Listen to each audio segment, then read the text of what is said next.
Hello friends, today we are going to discuss on the topic that is process life cycle. This presentation is given by myself Pallavi Balirao and my friend Vaishnavi Kulkarni. We are from VIT University Chennai. So the various system calls used in the process life cycles are fork, vfork, exec and exit. So first of all we will discuss on the fork. Fork system call, it is used to create a child process. Whatever parent process is given, it can create the child process. So the syntax for this is the header file include our system/type and uni_std. In this, first of all, process ID is taken and fork void it is given.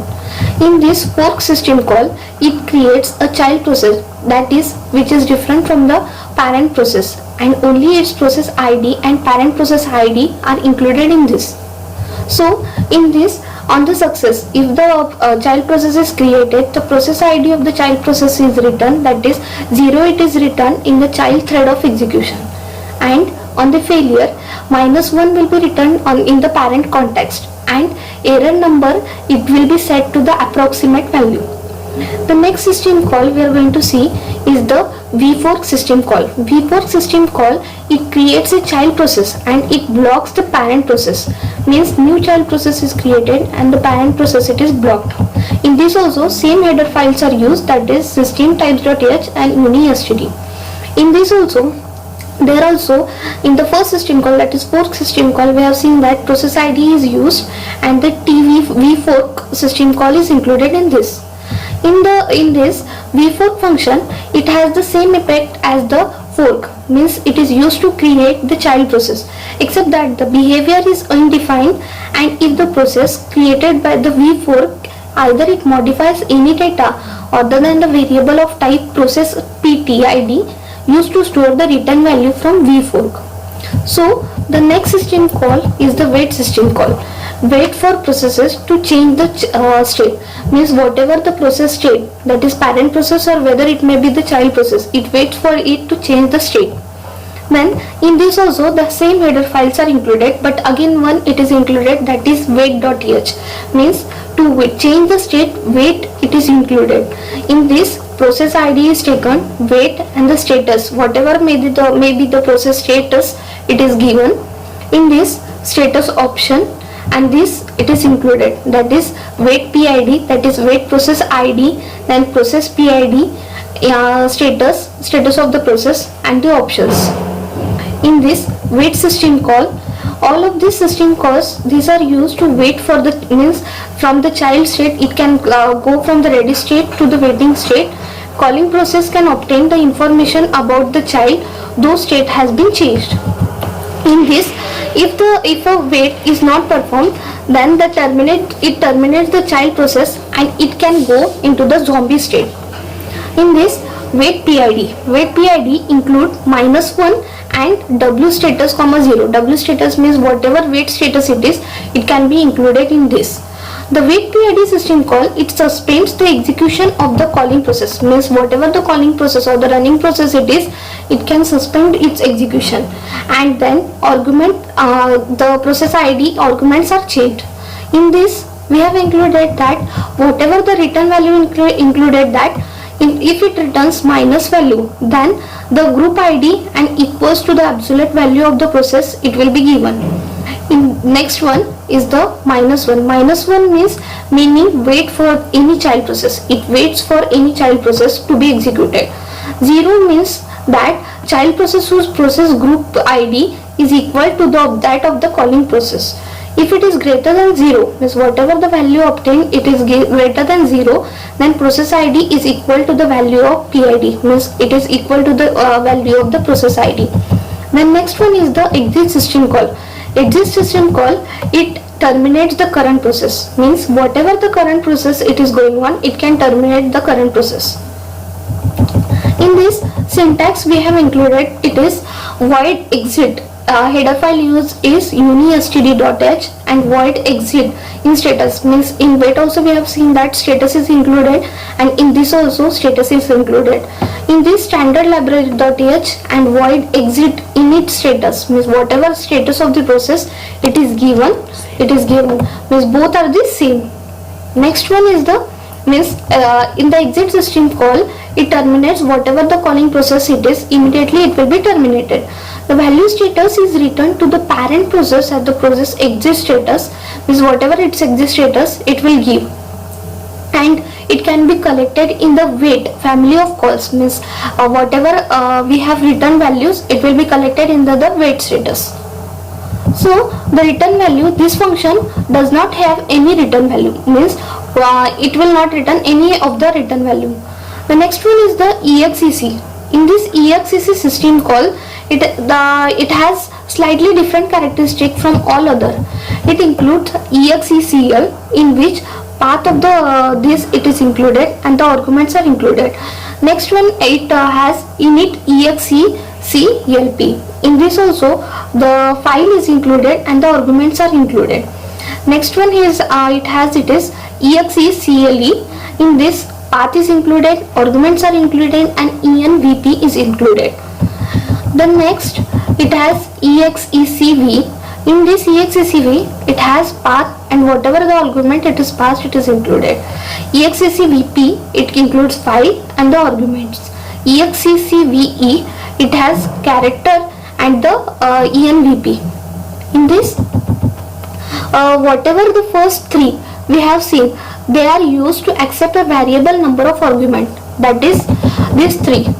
Whatever we have seen, these three, execlp, excle and excv, these are used to accept a variable number of the argument.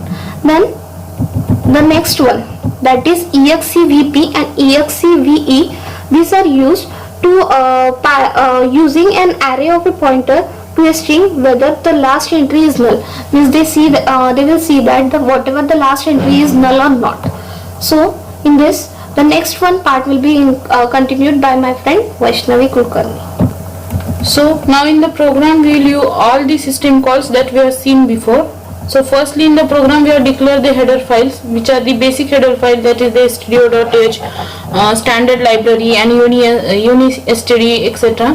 So here we are using the integer execvp. So it is the one of the exec system call. The use of the exec system call is the created child process do not have to run the same program as the parent process is executing.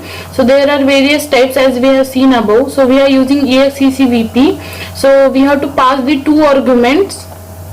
As we can see here, we have passed the two arguments. One of the argument is that the file. Okay, the file argument, it is the string that contains the name of the file to be executed, and then the second one is the argument, it is the pointer to the array of a character strings. Okay, next is the integer main. Here we are passing the arguments. So here we are running the basic program to find the factorial of a number. So here we have taken the number as 12. So we want to find the factorial of a 12. So in this, as you can see here, we have declared one character array. So in this we have called .ex file. Okay, so this is the calling of the exec. So the use of the execvp is done here. This is .ex, means this is our second program which will be executed after, means first program, the second program will be called by the first program. Okay, by using that execvp system call. Okay, and the last value is null here. Here we have declared two variables, v1 and v2. So two process will be declared. One is the child process named as fork. v1 is the first child process. So if v1 is equal to 0, so if the factorial, if it is 0, then no need to calculate any factorial, and v2 is the v fork. So here we have declared two. Here we are using two child process. One is the v1 and second one is the v2. So v1 is the child process means created by using the fork system call, and v2 is created by using the vfork system call. Okay, so if v2 is equal to 0, so no need to calculate the factors. Okay, now here we are done the code of the basic factorial. So if n mod I, here the value of I is 12 as we have seen before. So sorry, the value of I will be taken in the for loop for I is equal to 1 to 12. Okay, because we have to calculate the factorial. So for each number we have to calculate the factors. So this is the formula. It will print all the factors of 12, means first factor, second factor, third factor. After that we have given the exit 0, means if after the calculation of all the factors, the program will be executed.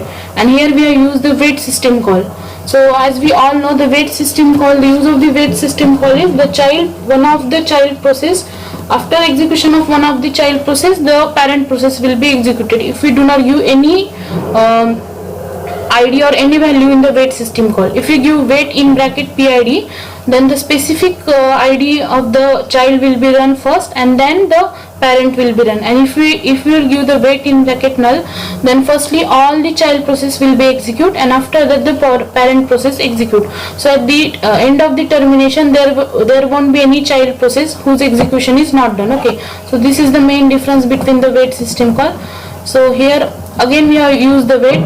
So here fork system call is called, means the first v1 system call is called, and here we are using the exccvp. As we have told above, why we are calling this exccvp, because we want to show the execution or show the factorial in the second program as output. Okay, so this is our second program, and as we know, exit 0 means after execution of the both the system call, both the child processes, the program will be terminated. So this is our second program. In this we have generally all the basic, means we have set the factorial is equal to 1, because initially we have to set the factorial is equal to 1 so that it will not show the output at 0. Okay, and for n is equal to 7, means whatever number we have to calculate the factorial of whatever number, here we have to give it. And the for loop, so here is the basic program. Here we have printed that the execc is called here, means we have called in the first function the exccvp, so it is printed that it is called in the second function. This is the basic code of the factorial, that fact is equal to fact into I. So here the factorial of 7 is printed. Okay, and return 0.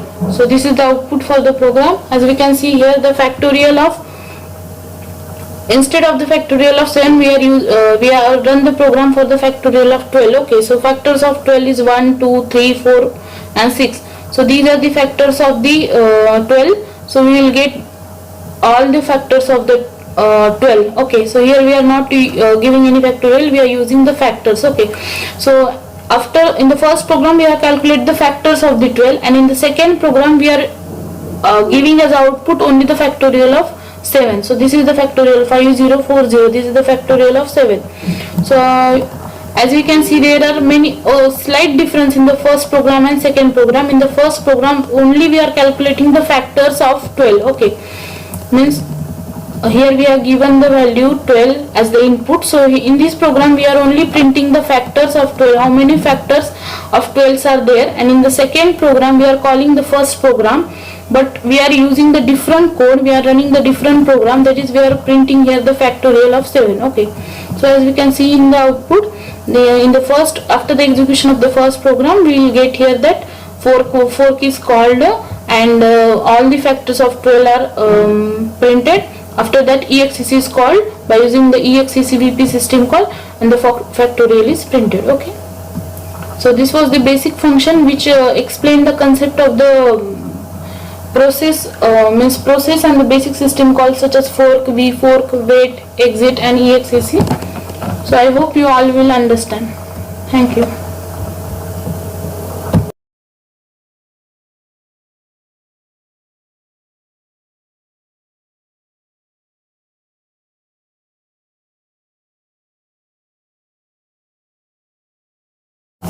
Hi friends, today we are going to discuss on the POSIX system calls. This presentation is presented by Pallavi Jitendra Kumar Bhalela and Vaishnavi Subhash Kulkarni. So the first system call we are going to see is the get domain name. So this system call is used to retrieve the domain name from the user. So the syntax is as shown below. We have to pass the two parameters, that is the name and the length. In name it is the array, declared array, where we can get the name of the domain, and the length describes the length of the domain name. Next system call is the host name. The parameters are same as the domain name. Here we have to specify the name, that specifies the name of the array in which we are retrieving the host name, and the length of that host name. So both the two system calls are combined in the below program. In this we have used this standard header file such as the stdio.h standard library and the uni std. It is used to manipulate the file descriptor. In the main program we have shown that we have declared one variable name as the host name and its size is there 1024, and similarly we have to retrieve the name we will use the command get host name, and in bracket we have declared the variable host name and its size, so it will print the host name from the user. Similarly we can print the domain name from the user. The next system call is the write system call. The write system call retrieves the number of bytes specified in the parameters from the buffer. So it is used to retrieve the last bytes, which the size of the bytes which we have specified here. Here the syntax is given in this integer d constant void pointer is used. This is the buffer, and this size t n byte shows how many bytes we have to retrieve from that user. So here is an example, basic example. The header file fc and tl is used. It is used to declare the standard constants and variable types. So in this we have take one buffer. In this we have written one message, that is a text record to be written, and in the main function we have retrieve from the buffer. This is the file descriptor and this is the buffer name. So we want to retrieve the last we want to retrieve the element stored in the buffer. So if the size written is not equal to the size of the buffer, then the error message will be displayed that the elements cannot be retrieved from the buffer, and the file descriptor is closed and the exit is performed. Similarly, the next command is the remove directory. It is used to remove a directory from the system. So the syntax is simple. We have to give a character, that is the name of the directory, and the path where the directory is stored in the system. So this command removes the directory file whose name is given by the path. If it is removed successfully, then it will show the value 0, else it will show -1 value. So in the example we can see the standard header files are used. Below that the main program is there. In this we have declared one variable k, and we are removing the directory named as operating system. So if k is equal to 0, then we can print that the directory is removed, else then the directory is not removed. If we directly give the command on command prompt, so then also it will remove the directory from the file.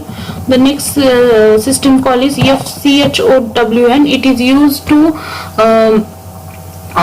change the owner ID or the group ID. So the syntax is as shown below. In this we have to pass the three parameters, that is the user ID, the name of the group ID. Syntax. In the syntax we can see there is a character variable, a pointer that shows the path of the directory path of the file which we want to change. So by using this we can change the user ID or the group ID. If this command is run successfully, it will return the 0 value, else it will return -1. The example is as given below. In this we have declared one array, and we have declared integer variables such as I, E and fd. So we are using a for loop to enter into that. In this we are using a file descriptor. It will open the file, and if the arguments are matched with the given variables, it will change the user ID and password, else it will show an error message. Then we have closed the file directly and return 0. Next is a fork system call. It is used to create a process. Fork system call creates a new process. The program is given below. The next system call is the get PID. Get PID is used to display the process ID. The syntax is basic. Is shown below as get PID opening closing bracket. So in the below example, the get PID and the fork system call is used. Here we have declared one variable I, and we have assigned the fork to that. So we have printed that the process ID will be print. So we can get the process ID by using the fork system call. Next is the make directory. Make directory is used to make a new directory file into the system or a folder into the system. The syntax is as shown below. In this we have to pass the path where we have to create the new directory, and in which mode we have to create the directory, means read mode, write mode, or elsewhere. The program the next system call is the change directory. It is used to change the working directory. Means if you are working in one directory and we want to change from one directory to another directory, then we can use this change directory command. So in this way the path is necessary. The path specifies from which directory we have to change the other directory. So it will show the 0 if it is done successfully, otherwise it will show -1. The example is given below. In this we have passed one argument and one array is declared. We have to pass two arguments, that is the source file and the destination file, so that the path can be changed. So if argument is equal to 2, then we can use the cd command, that is the change directory command. Otherwise if it will show if we are passing only one argument, it will show an error message that the directory is not changed, that is it shown a -1, that is the error message will be displayed, or else in the print statement the directory change message would be displayed. Next system call is the get cwd, that is used to display the current working directory. So the syntax is as below. We have to declare one buffer and the t size, that in which directory we are working. Buffer displays the path where we are stored the directory and the size of the buffer.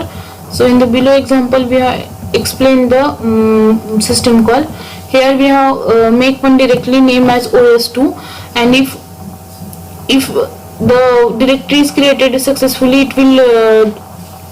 it will display 0, otherwise it will display the -1. So in this we have to get the get cw. It is used to get the, so as in the print statement we have given the get cwd command. It is used to display the current working directory, and then we are changing the directory from root to the system call, and after changing it will print that the directory changed from root directory to the system call, that is the os2. In system call we are creating the new directory, that is the os2. Next is the rename. Rename is used to change the name of a file. The syntax is as below. This is the character from what, means we have to pass the two parameters. What is the old name of the directory and what is the new name we are going to assign it. So it causes the link name from and to be name as to, means from what name we are giving means for what is our previous name and what is the new name we are assigning to the directory. The example is as shown below. In this we are renaming the old .txt directory to the new .txt directory. If it is not done successfully, then it will display the error message that error in renaming the directory, else it will rename the directory successfully. So the next system call is the receive system call. For the receive system call is used to receive a message from a socket. Syntax for it is socket is used to receive a message from it. So in this integer yes is declared, character is used as a pointer, buffer is declared, and length is given and flag is used.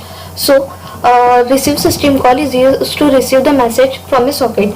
It returns the number of bytes which are received, and if -1 it occurs, then error is occurred. For the next system call is the send system call. In the send system call, the syntax is that first the size is given and void message is printed, length is declared, and the flags are given. So the send system call is used to transmit a message from one other socket. It returns the value, it returns number of bytes which are sent if it is successfully executed, and it returns -1 if an error is occurred. Mount system call is used to mount a file into the another file. So syntax for this is that header file is used as /include system. We can use the system or the mount.h. So in this character is used and the flag is declared, and the type is given, and the length of the data is given. So the description for it is that mount system call is used to mount the one file into the another file. Next system call is the open system call. The open system call is used for reading or writing into the file.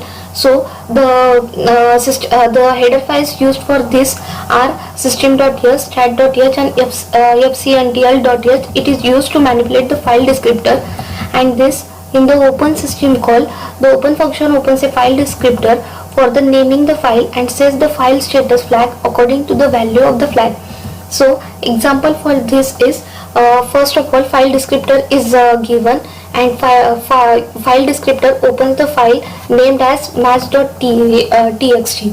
So the next system call is the bind system call. Bind system call is used to bind a name to the socket.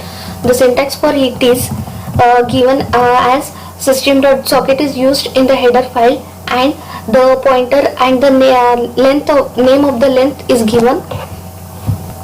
So here the socket name and the socket address is given for which file we want to bind it. Bind system call assigns a name to a unnamed socket. So means to give a name to the socket, mount system call, bind system call is used. So the next system call is the pipe system call.